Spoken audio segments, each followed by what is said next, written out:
Hello student, स्वागत तुमचं विक्रम अकॅडमीच्या YouTube चॅनलवर. आज आपण 11th स्टँडर्डचा अकाउंट सब्जेक्ट शिकणार आहोत आणि आपल्याला न्यू टॉपिक पाहायचा आहे, तो म्हणजे लेजर. Topic number 4 ledger. तर पाहूया लेजर म्हणजे काय असणार आहे. इंट्रोडक्शन थोडक्यात बघूया. मिनिंग दिलेली आहे. Ledger is the principal book of accounts. Ledger सुद्धा एक महत्वाचं बुक आहे अकाउंट्समध्ये. आणि काय असणार आहे लेजरमध्ये? It is summarise record which contains all accounts. हे एक समराइज रेकॉर्ड असणार आहे लेजर म्हणजे, ज्याच्यामध्ये सगळे अकाउंट्स असणार आहेत. फॉर एक्झाम्पल ॲसेट्स अकाउंट जेवढे असतील ते, लायबिलिटीज अकाउंट्स असणार आहेत, कॅपिटल अकाउंट येणार, रेव्हेन्यू इन्कमचे अकाउंट्स येतील, एक्सपेन्सेस जे असणार त्यांचे अकाउंट, सगळ्यांचे अकाउंट्स येणार आणि त्याची समराइज रेकॉर्ड करणं म्हणजे लेजर असणार आहे. आता हे लेजर कशा पद्धतीने असेल, याचा फॉर्मॅट कसा असणार आहे? जसं की याच्या आधी आपण जर्नल शिकलो आणि जर्नलचा एक पर्टिक्युलर फॉर्मॅट होता. त्या फॉर्मॅटमध्येच आपण जर्नल एंट्रीज पोस्ट केल्या आहेत. आता आपल्याला लेजर अकाउंट जर बनवायचं झालं तर कशा पद्धतीने ते असायला हवं, तर तुमच्यासमोर फॉर्मॅट ड्रॉ केलेला आहे मी. इन द बुक्स ऑफ, इथे कोणती पार्टी असेल त्याचं नाव घेणार. नेम ऑफ अकाउंट इथे मेन्शन होईल, जे अकाउंट असेल त्याचं नाव येणार आहे. पहा, इथे सुद्धा डेबिट आणि क्रेडिट अशा दोन साइड्स असतात. कशा प्रकारे अकाउंटचा फॉर्मॅट असेल लेजर अकाउंटचा? पहा, पहिला कॉलम डेट, पर्टिक्युलर, JF म्हणजे जर्नल फोलिओ, अमाऊंट रुपीजमध्ये, date, particular, journal folio, amount. तर जे डेट, पर्टिक्युलर, JF, अमाऊंट हे 4 कॉलम्स पुन्हा रिपीट आलेले आहेत. दोनदा आले का? कारण एक साईड सजेस्ट करते की हे डेबिट आहे आणि दुसरी साईड दाखवते की हे क्रेडिट आहे. आता ज्या पद्धतीने आपल्याला अकाउंट मोठं हवं असेल तसं आपण ते मोठं क्रिएट करू शकतो. हा जस्ट फॉर्मॅट आहे कशा पद्धतीने लेजर अकाउंट असायला हवं. तर इथे या साईडला डेबिट आणि या साईडला credit. Left hand side ledger अकाउंटचे डेबिट असते, राईट हँड साईड जी लेजर अकाउंटची असेल ती क्रेडिट असते. सो हा जस्ट फॉर्मॅट आहे. मिनिंग आणि फॉर्मॅट लिहून घ्या. आता आपण डायरेक्टली प्रॉब्लेमच पाहणार आहोत, कारण जर्नल तर आपण शिकलेलो आहोतच. जर्नलवरूनच आपल्याला लेजर अकाउंट कसं बनवायचं हे शिकायचं आहे. सो आपण डायरेक्टली आता प्रॉब्लेम पाहूया. ठीक आहे, तोपर्यंत तुम्ही हे राईट करून घेऊ शकता. ओके स्टुडंट्स, आपण प्रॉब्लेम घेत आहोत. इथे प्रॉब्लेम ऑलरेडी राईट केलेला आहे. ओनली 4 ट्रान्झॅक्शन्स आहेत. आपला फर्स्ट प्रॉब्लेम आहे लेजरसाठीचा. तर आपण आधी जर्नल प्रिपेअर करून मग लेजर करणार आहोत. ठीक आहे. सो प्रॉब्लेम स्टार्ट करण्याआधी तुम्ही एकदा रिवाईज केलं तरी चालेल. रिवाईज करूनच प्रॉब्लेम पहा. जे आपल्या जर्नल एंट्रीज आपण कशा देतो, अकाउंटचे रूल्स कसे यूज करतो, टाईप्स ऑफ अकाउंट्स काय आहेत, रूल्स कसे फॉलो करायचे, हे एकदा रिवाईज करून घ्या. म्हणजे याच्या पुढचे जे काही आहे ते आपल्याला नक्की व्यवस्थित समजेल. ठीक आहे. आता आपण प्रॉब्लेम सॉल्व करत आहोत. पहिलं ट्रान्झॅक्शन आपल्या समोर आहे. 2018 फेब आहे. मी इथे मेन्शन करतो डेट 2018 फेब. आता 4 ट्रान्झॅक्शन्सच्या एंट्रीज आपल्याला इथे जर्नल एंट्रीज ठेवायच्या आहेत समोर. पहिलं ट्रान्झॅक्शन आहे सोल्ड गुड्स टू राघव ₹6,000. तर 6,000चा गुड्स सेल झालेला आहे. ठीक आहे. आणि त्याच्यासाठी आपल्याला एंट्री घ्यायची आहे. आपल्याला फक्त जर्नल बनवायचं आहे. सो आधी आपण जर्नल बनवूया. सोल्ड गुड्स टू राघव म्हणजे अकाउंट्स कोणते इन्व्हॉल्व झाले पहा. एक सेल अकाउंट आणि दुसरं राघव अकाउंट. सेल केलाय. सेल अकाउंट कोणतं अकाउंट होत आहे? तर सेल हे नॉमिनल अकाउंट आहे, कारण तो इन्कम आहे आणि इन्कम क्रेडिटला असतो. नॉमिनल अकाउंटचा रूल आपल्याला माहीतच असेल. Debit all expenses and losses and credit all income and gains. म्हणजे हा क्रेडिट होईल आणि राघव हा रिसिव्हर असणार आहे, म्हणजेच राघव हे डेबिट म्हणायला हवं अकाउंट. तर आपली एंट्री अशी बनेल जी आपल्याला इथे लिहायची आहे. काय लिहिणार पहा. Raghav account debit to sales account. किती व्हॅल्यूचं सेल झालेलं? तर 6,000चं. ओके. नरेशन आपल्याला माहितच आहे. सेल ट्रान्झॅक्शन आहे तर सेल साठीच narration being goods sold to Raghav. पहिली एंट्री झालेली आहे. आता आपल्याला नेक्स्ट एंट्री बघायची आहे. नेक्स्ट ट्रान्झॅक्शन डेट आहे 3. पहिली डेट होती 1 जी पुट केली इथे चला समजा. आता 3 ही डेट आहे. Receive cash from Raghav ₹5,400. राघवला सेल 6,000चा गेला होता इथे आणि आता तो 5,400 अमाऊंट देतोय आणि आपण त्याला अलाव करतो डिस्काउंट ₹600चा. ठीक आहे. सो कॅश आपल्याला मिळते म्हणून कॅश अकाउंट डेबिट. डिस्काउंट आपण अलाव करतोय म्हणजे आपल्यासाठी हा लॉस आहे. कारण आपल्याला 6000 मिळणार होते, मिळतात फक्त 5400, म्हणजे 600 लॉस आहे. डिस्काउंट अलाउड हा लॉस आहे म्हणून डेबिटला. नॉमिनल अकाउंट डेबिट मेन्शन केलं इथे. 2 अमाऊंट मिळाली आपल्याला राघव कडून, तर राघव अकाउंट. कॅश किती मिळाली 5400.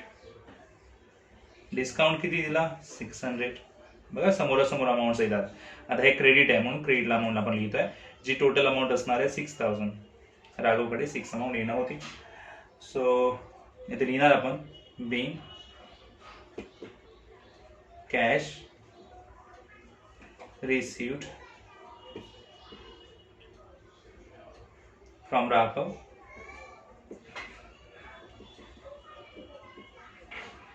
and discount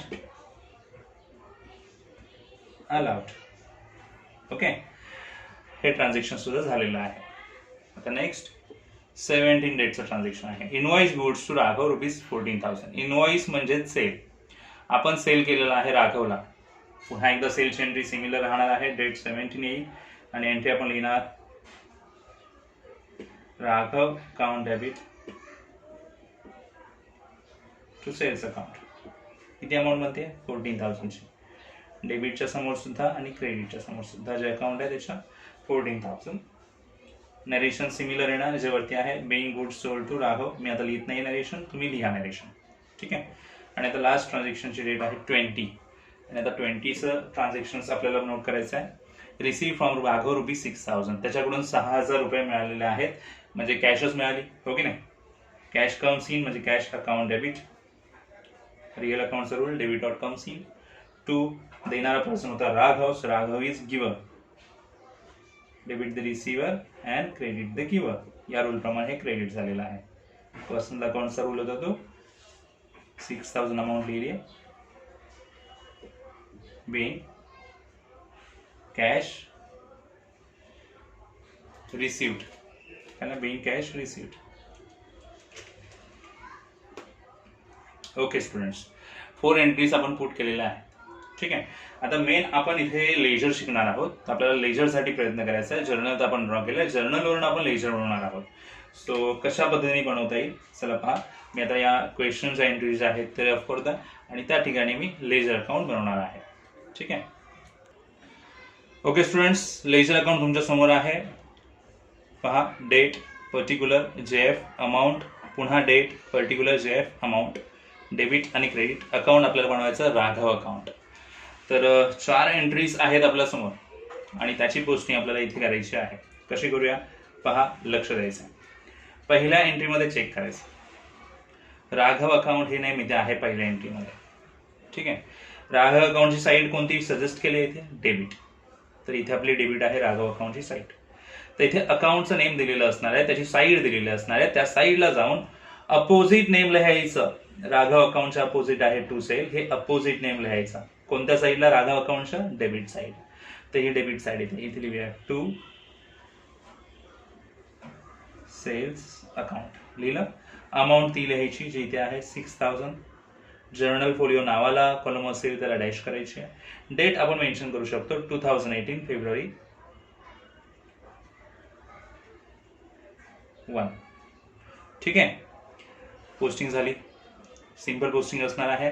जे अकाउंट बनवायचं आहे त्याचंच नाव इकडे शोधायचं. त्याची साईड कोणती आहे ती बघायची. डेबिट साईड आहे, त्या डेबिट साईडला लिहिणार लेजरमध्ये. अपोजिट नेम लिहायचं जिथे दिलेलं असेल त्याची अमाऊंट लिहायची. डेट इथून असणारच आहे. आता एंट्री नंबर 2 मध्ये जाऊया. लक्ष द्या. एंट्री नंबर 2 मध्ये हे राघव अकाउंटचं नेम लिहिलं आहे का. Cash account discount allowed Raghav लिहिलेलं आहे. साईड कोणती आहे इथे कॅशची डेबिट आहे, डिस्काउंट अलाउंटची डेबिट आहे. तर राघव अकाउंटची कोणती साईड बनली क्रेडिट. टू लावलाय ना आपण इथे. क्रेडिट साईड आहे म्हणजे राघव अकाउंटच्या क्रेडिट साईडला जा आणि तिथे हे 2 नेम्स लिहा. तर राघव अकाउंटच्या क्रेडिटला जाऊया म्हणजे ही साईड क्रेडिट आहे. इथे लिहिताना लक्षात ठेवायचं इथले जे अकाउंट असतील त्याला टू लावलं जातं आणि या साईडला अकाउंटचं नेम लिहिताना बाय हा सुरुवातीला वर्ड अटॅच करायला पाहिजे. सो कॅश अकाउंट डिस्काउंट आलं असे 2 अकाउंट्स आहेत. मी कॅश अकाउंट दाखवतो नंतर डिस्काउंट अलाउड अकाउंट दाखवलं. कॅशची अमाऊंट आहे 5400, डिस्काउंटची 600. दोन्ही अमाऊंट इथे मेन्शन केल्या. पहा समजलं की नाही. सो आपल्याला एंट्री इथे लेजर अकाउंटमध्ये दाखवताना कशा पद्धतीने दाखवायला हव्या. जे अकाउंटचं नेम असेल तिथे बघायचं कोणती साईड दाखवत आहे, त्याच्या डेबिट साईडला किंवा क्रेडिट साईडला जाऊन आपल्याला ते अपोजिट नेम्स लिहायचे आहे. याची डेट आपल्याला दिलेली आहे ती आपण मेन्शन करूया इथे Feb 3. ठीक आहे. नाव next third one, Raghav account debit to sale account. आपण बनवतोय राघव अकाउंट आणि इथे राघव अकाउंट एंट्रीमध्ये नेम दिलेला आहे आणि इथे सजेस्ट होत आहे की राघव अकाउंटची डेबिट साईड पाहायची आहे. तर डेबिट साईडला जा आणि अपोजिट नेम लिहा टू सेल. ओके. सो यावेळेस डेट आहे 17. मी ऑलरेडी 2018 फेब लिहिलेलं आहे. आता फक्त मी डेट लिहिणार नंबरमध्ये. ओके. टू सेल्स अकाउंट पुन्हा एकदा. ओके. आणि आता अमाऊंट आहे 14,000 लिहिले. ओके. ना नेक्स्ट फोर्थ ट्रान्झॅक्शन जे आहे ते पहा. इथे राघव अकाउंटचं नेम आहे पण क्रेडिट साईड दाखवता येते म्हणजे राघव अकाउंटच्या क्रेडिटला जा म्हणजे इथे आणि अपोजिट नेम लिहा जे आहे कॅश अकाउंट. सो इथे लिहूया बाय कॅश अकाउंट. अमाऊंट किती आली आहे 6,000. डेट इथे दिलेली आहे 20. ती इथे डेट कॉलममध्ये 20 इयर आणि मंथ ऑलरेडी मेन्शन केला आहे. मी फक्त डेट लिहिणार इथे. ठीक आहे. आता 4 ट्रान्झॅक्शन होते. 4ही ट्रान्झॅक्शनमध्ये येणारे इफेक्ट आपण इथे लिहिलेले आहेत. आता लेजर अकाउंट बनवताना काय महत्त्वाचं लक्षात आलं का तुम्हाला. इथे डेबिट नाव दिलेलं आहे त्याच्या डेबिटला अपोजिट नेम लिहायचं आहे. इथे क्रेडिट नाव म्हटलेलं आहे तर क्रेडिटच्या साईडला जायचं आणि अपोजिट नेम लिहायचे. आता आपण अकाउंट क्लोजिंग कशी करायची ते बघताय. दोन्ही साईडला अमाऊंट्स आलेले आहेत हो की नाही. दोन्ही साईड म्हणजे डेबिट साईडला ही आणि क्रेडिट साईडला ही. तर दोन्ही साईडपैकी कोणती टोटल जास्त आहे ही टोटल करून आपण चेक करूया. इथे 6,000 आणि 14,000 म्हणजे 20,000 इथे होतात. इथे 6,000, इथे 5,400 आणि 600 म्हणजे 6,000 आणि 6,000 12,000 इकडे होती. इकडे 20,000 बनत आहेत म्हणजे ही टोटल जास्त बनतीये. मग मी जास्त टोटल जी असणार आहे ती आधी लिहायची. बघा एकाच लाईनवर दोन्ही असे मार्क करायचे टोटलिंगसाठी. टोटलिंग करायची दोन्ही साईडची. 20,000 एक 0 एक्स्ट्रा झालेला आहे सॉरी 20,000. हे 20,000 हे पण 20,000. तर याची टोटल 20,000 येते कारण ती मॅक्झिमम आहे पण याची टोटल 20,000 नाही बनत आहे. मग इथे किती डिफरन्स राहतोय किती कमी पडलेत ते बघूया. 6,000 आणि 6,000 12,000 झाले म्हणजे 8,000 कमी पडले तिथे लिहिले आणि त्याला बॅलन्स असं म्हणायचं. म्हणजे कोणती तरी एक साईड कमी असते. ही तरी कमी असेल किंवा ही तरी. जी जास्त आहे त्याची टोटल इकडे लिहिली. ज्या साईडला कमी आहे त्याच्या सगळ्या अमाऊंट 20,000 मधून या दोन्ही अमाऊंट लेस केल्या तर आपल्याला 8,000 मिळते. हे कधी होणार तर मंथ संपताना. ओके. डेट एंडिंगची डेट येणार आहे तर फेबला लास्ट डेट काय असणार आहे 28. आणि आता ह्याच अमाऊंट्स आपण पुढे घेणार आहोत कोणत्या बॅलन्स. जर तुमचा फेब मंथ संपताना तुमच्याकडे 8,000 बॅलन्स आहे तर ते पुढे फॉरवर्ड होतात. म्हणजे आता हे इथून आपल्याला इकडे या साईडला साईड बदल द्या.